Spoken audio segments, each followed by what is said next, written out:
is Sunday Adelaja, who is the founder and senior pastor of the Embassy of the Blessed Kingdom of God for All Nations at Evangelical Charismatic Megachurch in Kyiv, Ukraine. Now, at a time where people are struggling to read, this man has authored over 400 books. That's to tell you how much he intends to pass knowledge onto people and develop them, because knowledge is power. Today, let's have Sunday Adelaja as we delve into his word and also the contributions he's made to the word through evangelism and other works that he's been doing. I'm not here alone to explore the word of Sunday Adelaja. Femi Ayodele is also in the studio. He's a journalist, a writer, he authored so many books which have also blessed life and inspired a lot of young people across the world. So we're glad to have him. So let's delve into the discussion. So what informed your decision to leave Nigeria? At what time exactly did you come to the conclusion that you needed to leave Nigeria? How has that impacted your life? Well, I left Nigeria close to, going to about 40 years ago when I was 19. This was in the 80s. And that time, as a young graduate from secondary school, I just finished my WAEC, and I also did JAM. I got admission to the then University of Ife.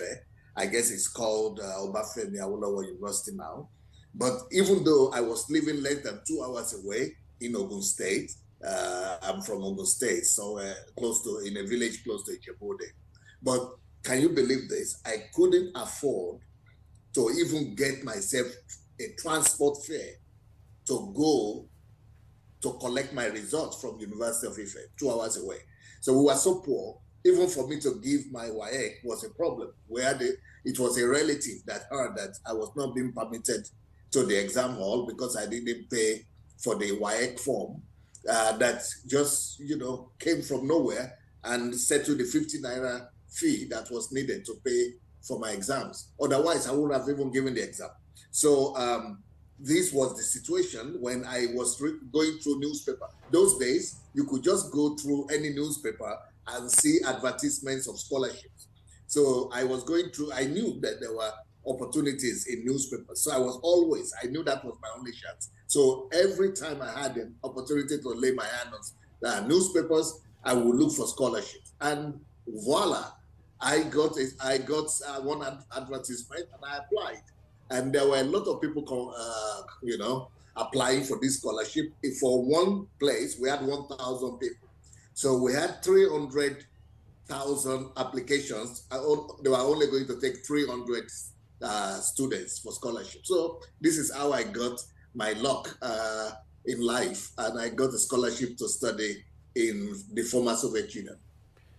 Dr. Adelaja, your story has been very inspiring to a lot of young people across the world. I would like you to talk about what do you think is responsible or the secret of your success. You are pastoring at a point in Ukraine before the war broke out, an all-white church, about 90 or 99% all-white. What will you attribute your success to, and what has been the secret over the years?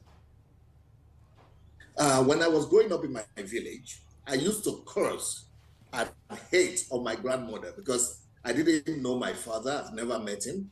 And my mother, I didn't know her till I was a teenager because she had brought me back from her previous husband and dropped me with that mother and remarried. So she was married, and I was growing up with my grandmother. And she used to take me to the bush to get some firewood and then, get it arranged, put it on my head, from Idomila, which was my village, to Ijebu-Ode in the morning before going to school.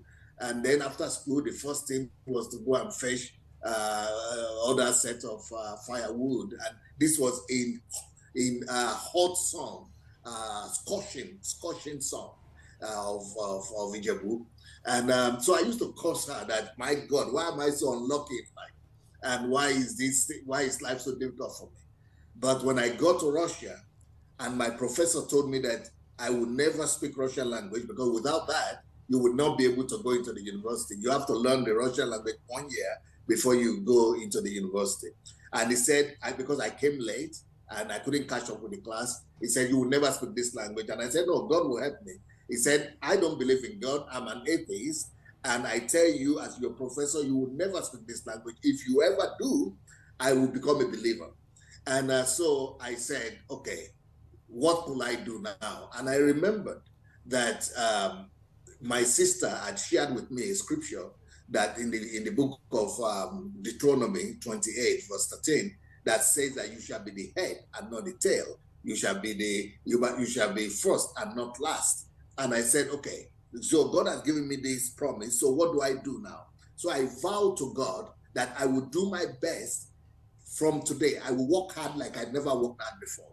And I said, after classes, I will not go to my dormitory, to my hostel. I will be going to the library. So from that day, we spent 7 hours or 6 in classes. After that 7 hours in classes, I normally will just go and take a lunch for 30 minutes, then go to the library. I will be in the library for the next 6 hours. And I did that for the next 7 years when I was in the university till I finished my master's. So I will always stay in the library. I would resist the temptation of going out. From Monday to Friday, I will spend 6 hours every day in the library. And then I became the best student of that university in their history, in their 25 years of history at that point. Why? Because of hard work. So I believed God, but I also worked hard. I think hard work is actually the womb of every success. Wow, that's remarkable. Now, talking about believing in God. I'm sorry. I'm going to complete my thought. So okay, the reason why I connected it to my grandmother was that this time when the professor told me I will never make it, I remember the suffering that I went through in the village. And I said, if I could survive it in the Domela, this studying in Europe in their library was like aircon. So much comfort. I've never seen this kind of comfort, even in the library or classrooms. I said, if I could survive it under the scorching sun of Africa, if I could survive it without 3 square meals, if I could survive it eating only eba and gari in all my life, this one with all this comfort. So I always refer back to my pain. My pain of the past propelled me. I will always remember that pain. And I say, I will never go back to that pain. So that pain that I endured made me to endure the lesser pain.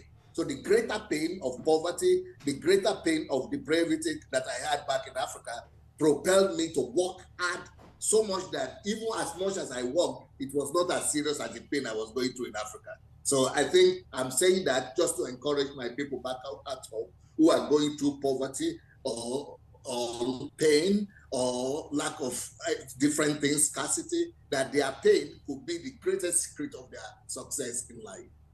Okay, taking it from there, the concept of time.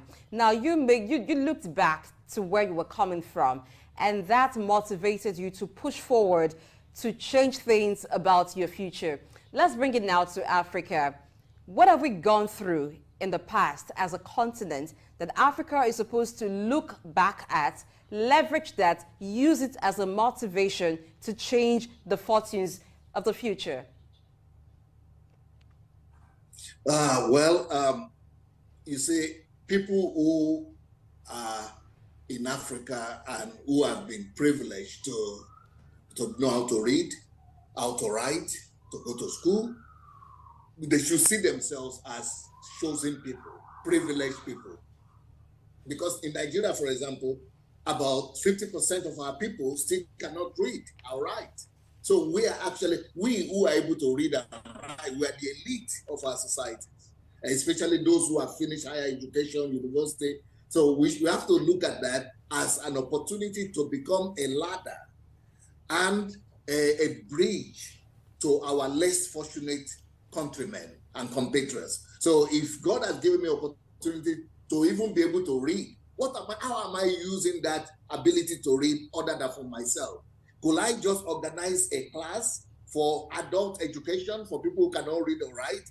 Anything we know, we should be using, we should be sharing it with people who don't know what we know. So if I have any insight in anything, if I have any skill, why don't I use my weekends or my Saturday, my Sunday to gather young people and share the skills that I have. If we will be our brother's keepers, if we will take our time to share whatever we have with people who don't have as much near us, Africa will become a greater place rather than just waiting for the government or the president to come and resolve all our problems for us. Africa records millions of people flocking to religious organizations, religion activities, events, church activities.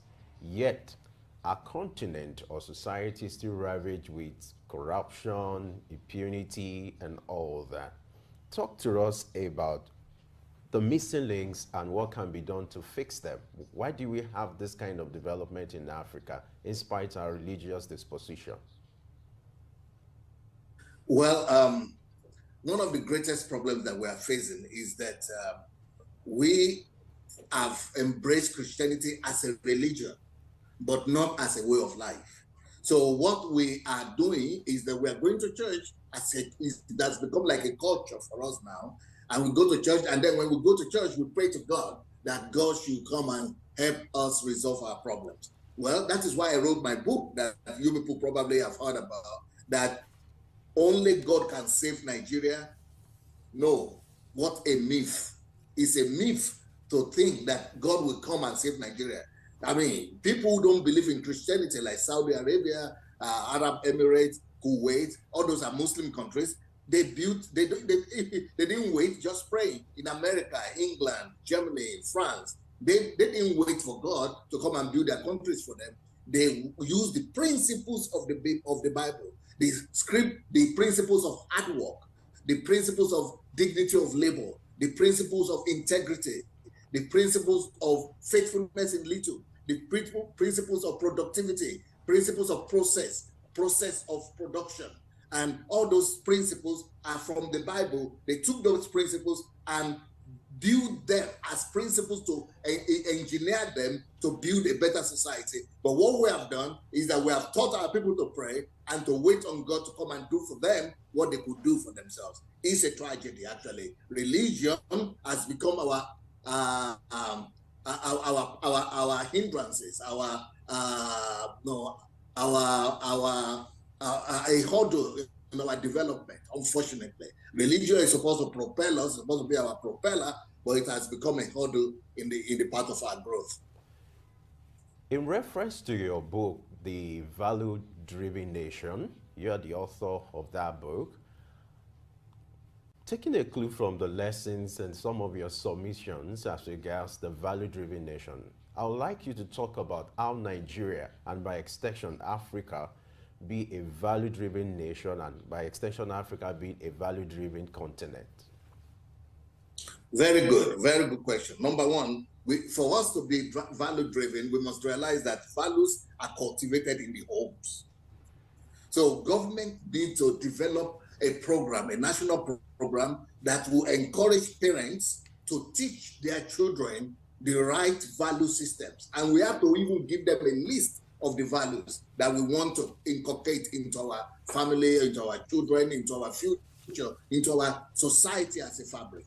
That's number one. We must, teach and intentionally encourage parents to inculcate values in their children.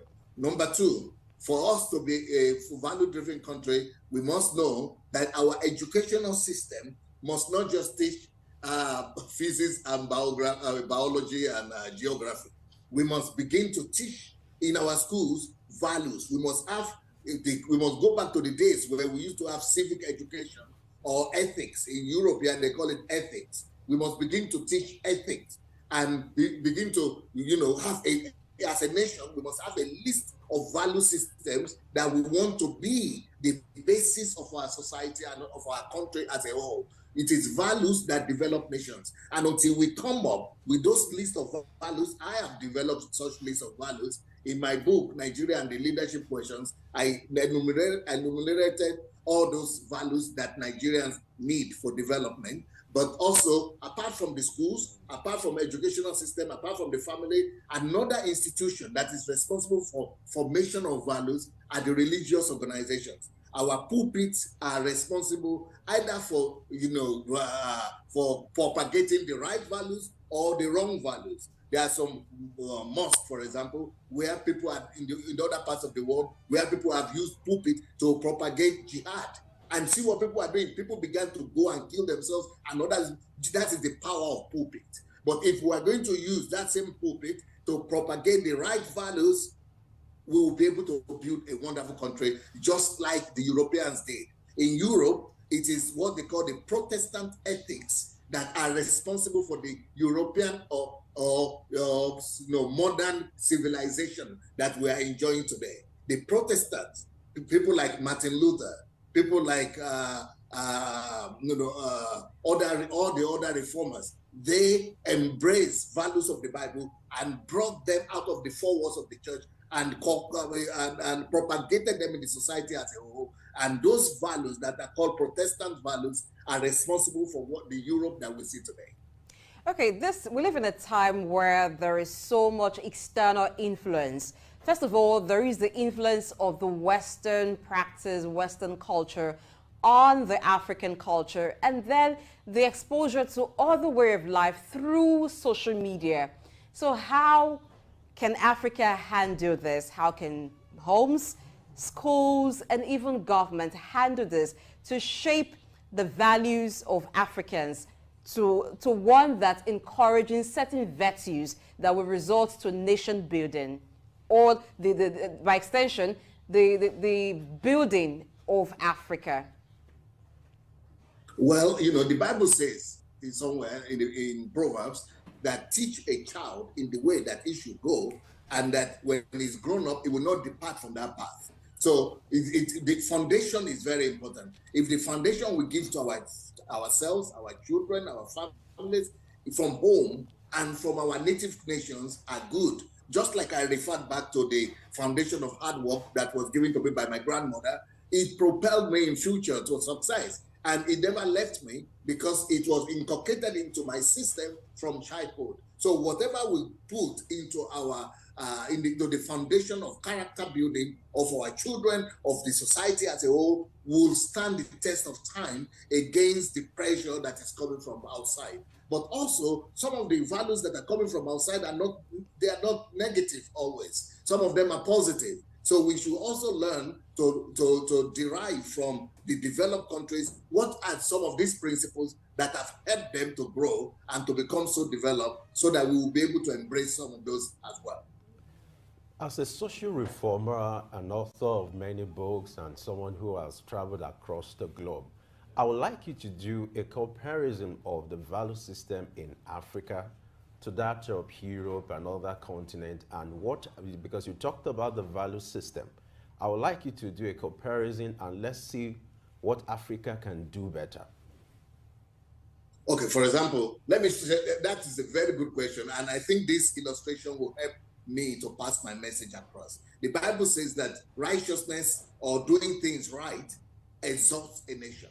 Whenever you see a nation where people have been taught to obey rules and laws and principles, when they have been taught to obey rules, those nations are always exalted.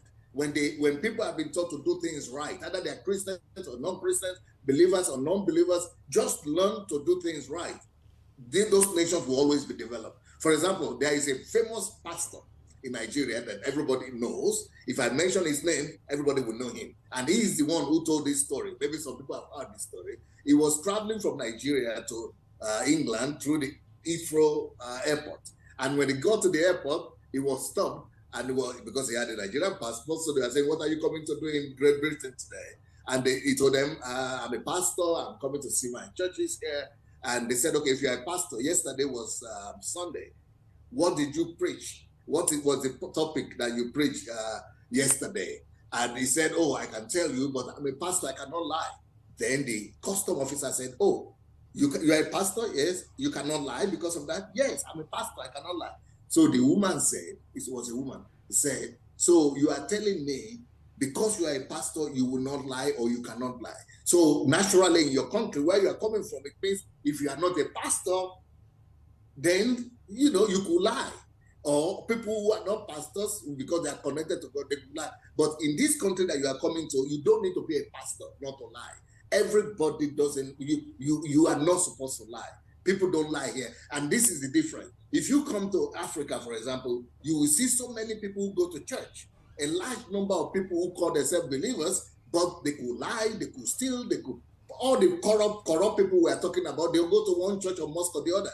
But in Europe, you don't see people going to church so much. They might not go to church, but it has been imbibed in their society.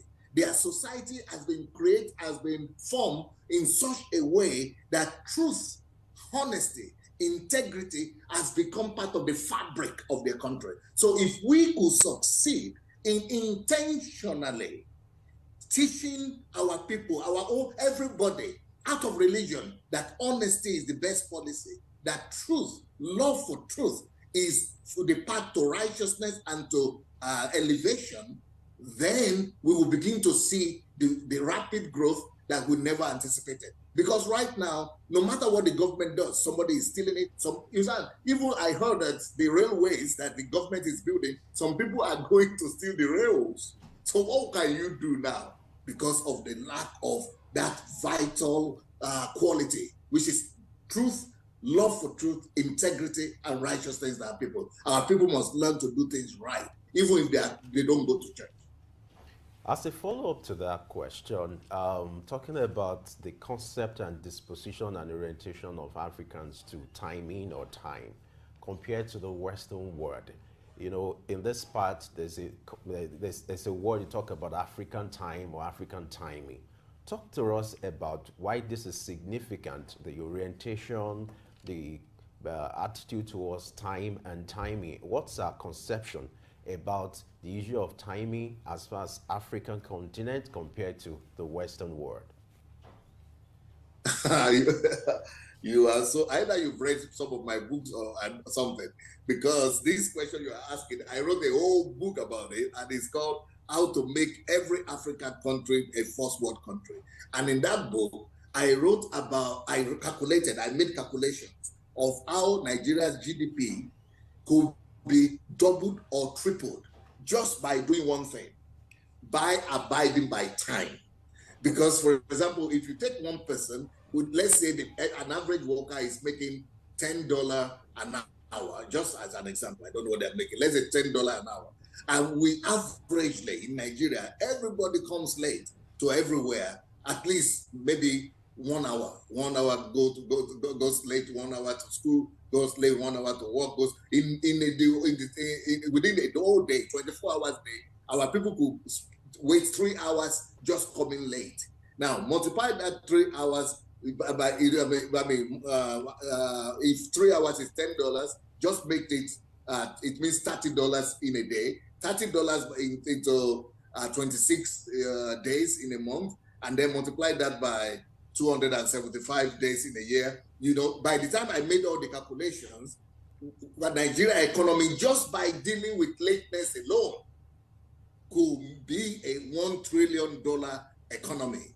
That is the importance of work, because of time. Because time is not just money. Time is life. Time is productivity. Time, some people are producing, something in every hour. Some people are producing something in every minute, whereas we are wasting an hour going late to a place of production. And you are very correct. It's something that we must really declare war against in Africa.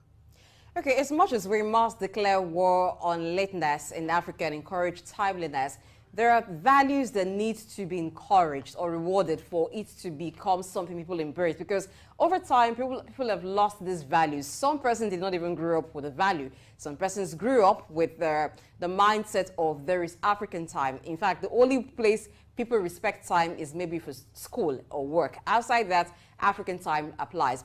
Now, you talked extensively before the time issue about honesty, certain values that should be encouraged in Africa, integrity, honesty.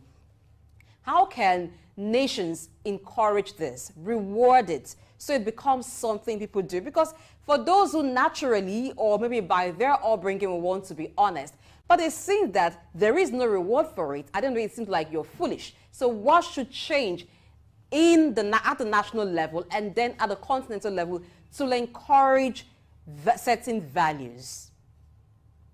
Very, very, very good question. The problem with values and living by values is that, especially honesty and integrity, the problem with it is that it's not a short period kind of, it's not a short-term result. Normally, when you live by values, it's in the long run, you see the result of it. But most people want to have a short-term result. They want to have a quick fix. They want to have instant gratification. And that instant gratification is our undoing. Whereas values demands endurance. Values demand stamina.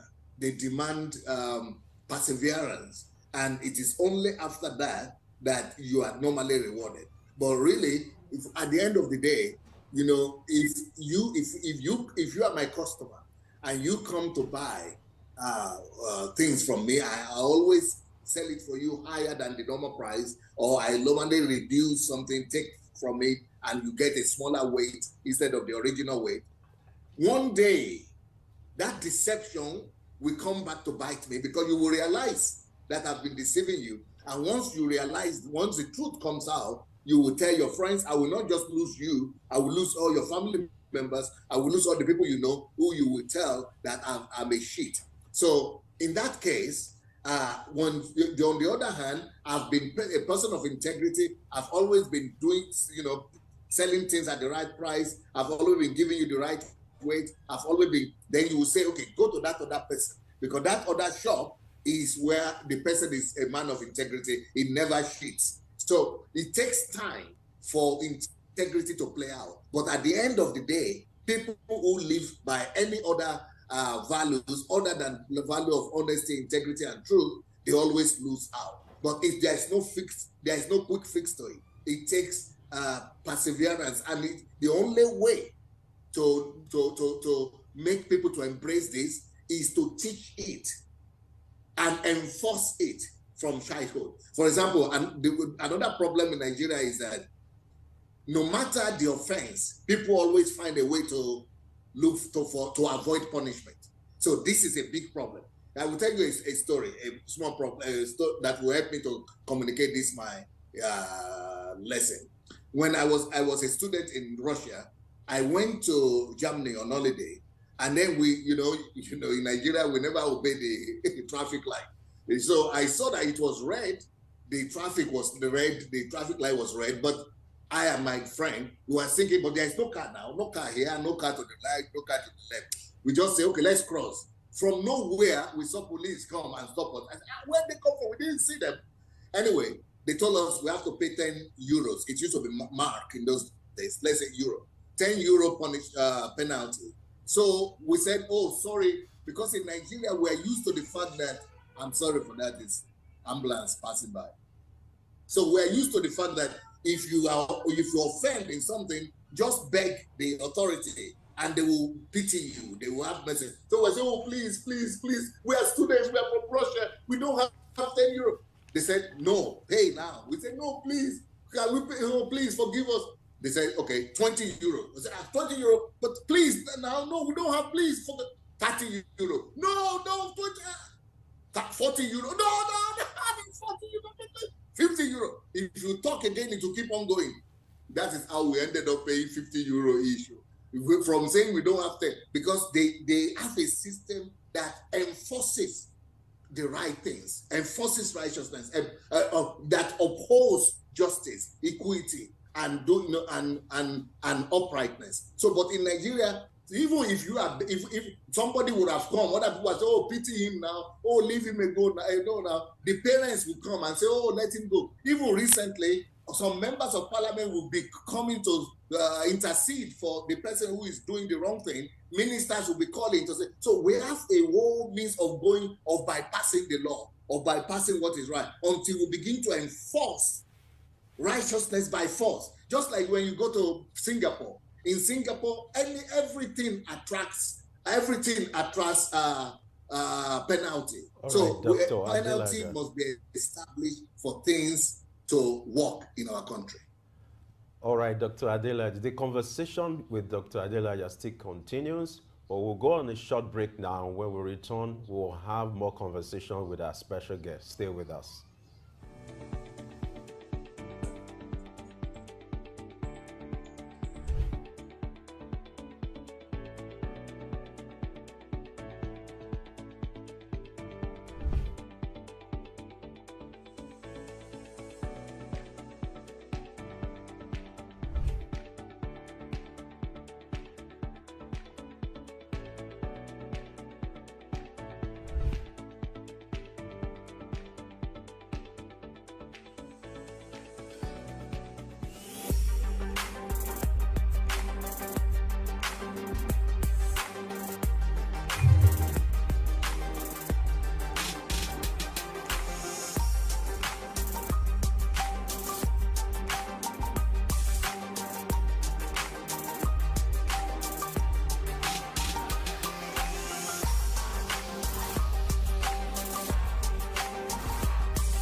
Thank you for staying with us on the issue of policy and value, as we've been talking with Dr. Sunday Adelaja, who's been talking extensively about policy and value and how Africa can achieve that. All right, Dr. Sunday Adelaja, we do know that there was a time when there was a kind of communal mentorship for children. A child doesn't belong to a particular family, the child belongs to the entire community. Is there a way to return to that kind of system where correction of a child is not left alone to the parents? A child could do something wrong and somebody from the community is correcting the child and even going as far as enforcing some form of punishment just to deter the child from returning to such behavior. What is the way to go in a time like this about that? Thank you so much. That attitude, practice was popular back in Africa in those days when people had what is called taboos, when people had the things that are accepted by the community as a whole and the things that are not accepted. If we could go back to that, it will really help us a big deal. But unfortunately, before we could go back to that successfully, something must happen. We must collectively dethrone the reign of money, the supremacy of money in our society. Because right now, it's like anybody that asks money becomes the authority right now in our culture. In the olden days, it used to be you respect your elders, and the rules, the accepted norms of the society take preeminence over money or any status that anybody might have. Let me tell you a story that to help bring this point home. I have a friend of mine who is a professor. He's from the eastern part of Nigeria. And because he's over 60 and he's now the eldest in his family, in his clan. So when they were having a family meeting, and he was suggesting something. He's a professor from America, but a very educated guy. And but he was making some points to his clans people. While he was talking, one young man, this man is about 65, but there was a young man there who was just only 27 or 28 years old. who came, he just stopped there and said, hey, you call yourself a professor and you are just talking grammar. Now English in your shop, and just put 10,000 US dollar cash on the table and say, this is money. This is what will resolve the issue. You are talking some principles, something. This is money. This is out. And the elders, when I was growing up in Nigeria, if anybody would have done that in the village, they would have banished that person from the village. But now, those elders who are sitting, the so-called elders who are sitting there, what they said is that, professor, you see, this is a young man. And you see, it is money that talks these days. You see, he brought solution. Money is the solution. And you are just talking. So we have got to do what the young man is saying, because he has brought the money. You see, until we dethrone the supremacy of money, the love for money in our society, that thing will not work that you are talking about. We must go back, first of all, to let people know that some things are more important than money. And those things are values and virtues. Those things are principles. Those things are righteousness. Those principles that are should be much more respected. Character, they should be much more respected. Honesty, they should be much more respected than money. When that is an acceptable norm among our people, when everybody understands that things like character, principles, honesty, truth are more important than money, then every other person that is doing wrong, the whole community will be able to say, no, you are going against the norms. You are going against the principle that we have all agreed to abide by. And that is when the community can contribute to building a healthy society. So we still go back to, letting everybody be informed about what is right and what is wrong. But money has become our impediment that we must remove as a big major problem in our society. There's this popular quote by J.F. Kennedy, ask what you can do for your country. How do we drive home this kind of message to change the narrative and the mindset in Africa? Oh, beautiful. This is a principle that I will tell you that is not very popular in our society, unfortunately. Unfortunately, I grew up in Nigeria, and I was in Nigeria till I was 19, and I finished secondary school in Nigeria. But I never heard any teaching, training, preaching on responsibility. I never heard it. The first time I heard the word, I knew the word responsibility, but I never related it to myself as an individual. When I was in Africa, I thought responsibility is only something for leaders. But the first time I really heard the word about responsibility, the real meaning of responsibility was after I came to Europe. And so what we are talking about and what J.F. Kennedy was talking about is responsibility of every individual before their society. And this is one thing that we hardly teach. When you go back to our people, unfortunately, what we normally, even our elites, what they talk about, go to any normal TV program in Nigeria, they will be telling you what the government is not doing, what the government is supposed to do, what the leaders are supposed to do. But very few of them talk about personal responsibility of every citizen before their society. Every one of us hold the duty to be responsible for our neighbors, to be responsible for our families, to be responsible for the land that we live on, to be responsible for people around us, be responsible to our nation.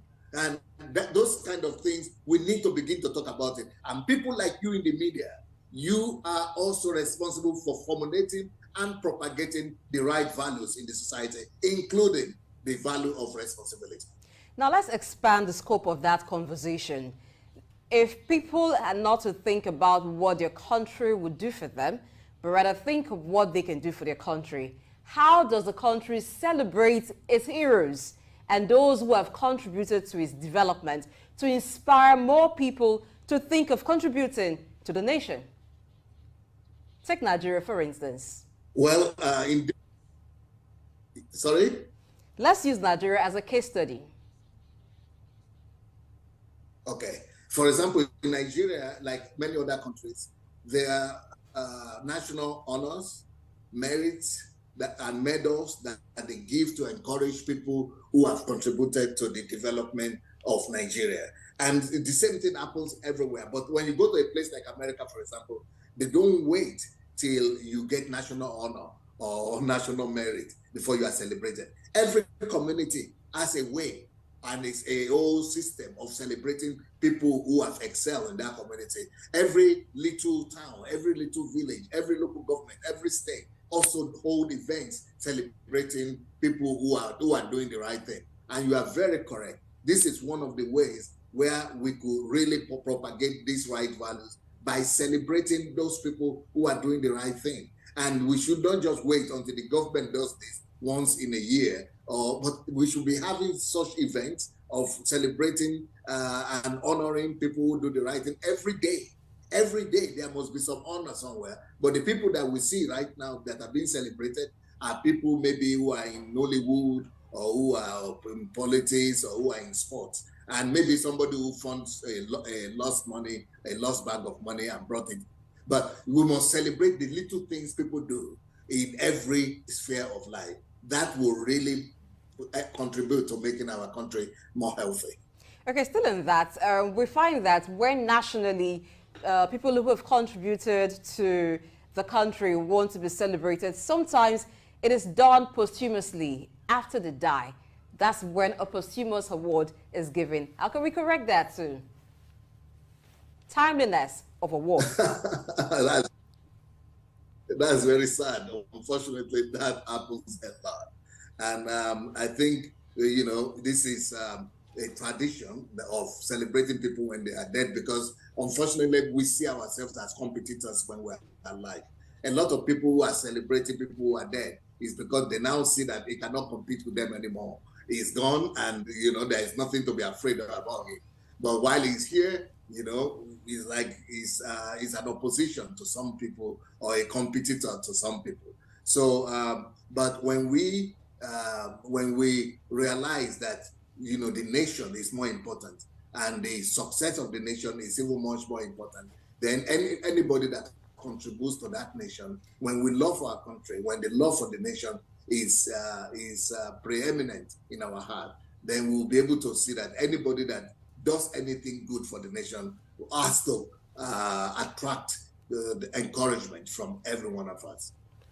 I'll keep making reference to your books because they are quite relevant. This particular on church shift, you made some submissions, and I would like you to talk about the role of churches or the role of church leaders in nation building, and then helping to restore the value system in the society. I always thank you very much. In that book that you are talking about, I was talking about my shock after living in Europe for close to 40 years, going back to Nigeria and seeing that, for example, I was going to a big church where I was invited to. This church, I think the budget of that church is bigger than the budget of that state. I mean, the church is wealthy, rich. But then when you go into the premises, and they have a whole big place there, it's like a whole country, a city, and everything is perfect, working perfectly like in America or like in Europe. But then to get to that place, the street that takes you to that church it was in such a mess, such a horrible state, that it doesn't take 1%, or it doesn't even take 0.1% of their budget to fix that road. So I decided to challenge my colleagues, my pastor friends, about that and say, you fix the road. So they were telling me, no, the road is for the government, it's the responsibility of federal government, that one is for the state, that one. You see, this is because egocentrism, selfishness. Religion has embraced selfishness instead of giving love, instead of loving kindness.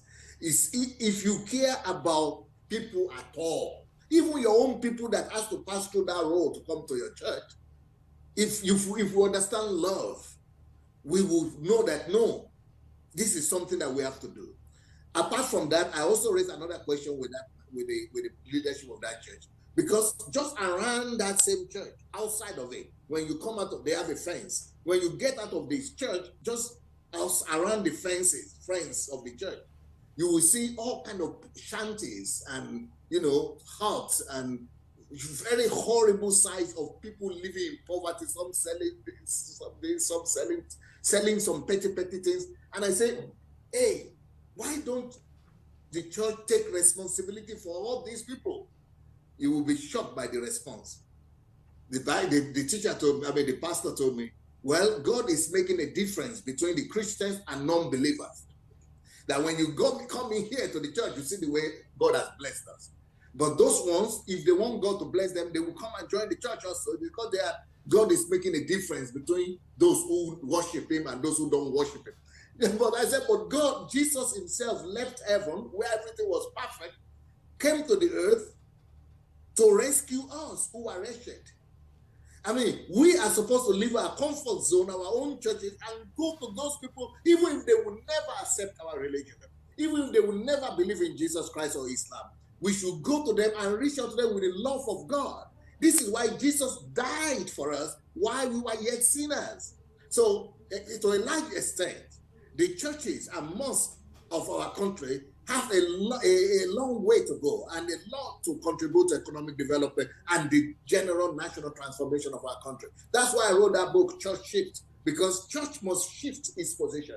The church must shift its worldview. The church must shift its practices. For example, I was telling them, okay, let's go and arrange and give, arrange a scholarship for those children who are not coming to your church, or give food to those people outside. So they were telling me, well, you don't give to the poor so that you don't become poor. If you want to be rich, if you want to be blessed, you give to somebody who is already blessed. So we don't give to all those people who are already poor. We don't want to attract poverty. This is the kind of doctrine, I don't know where that comes from.